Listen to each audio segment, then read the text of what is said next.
Hi family, welcome back to my channel.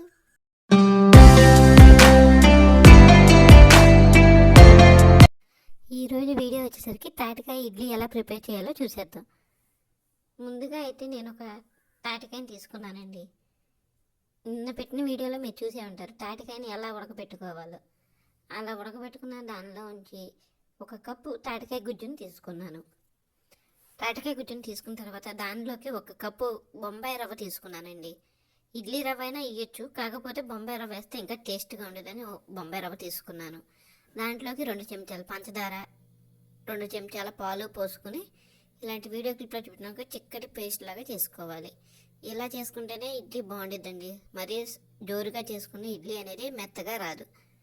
ఇలా video క్లిప్లో చూపించిన విధంగా ప్లేట్కి ఆయిల్, ఇడ్లీ ప్లేట్ ఒకటి తీసుకుని దానికి ఆయిల్ అప్లై చేసుకోవాలి. మనం ముందుగానే రెడీ చేసి పెట్టుకున్న ఈ తాటికాయ ఇడ్లీ పిండిని ఇలా రాయిలు రాసుకున్న ప్లేట్లో పెట్టుకోవాలి.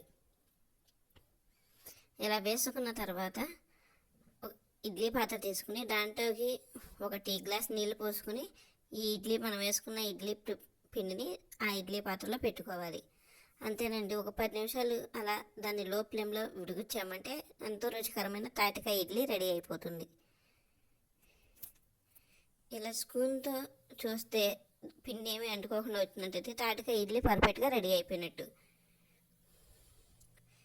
చూసారు కదండి, ఇలా నేను తాటికాయ ఇడ్లీని గిన్నెలో కాకుండా ఇలా తాటికాయ మనం ముచ్చి తీసేస్తాం కదండి, ఆ ముచ్చికలోనే వేసుకుంటున్నాను. చూడటానికి బాగుంటుంది కదా అని వేసానండి.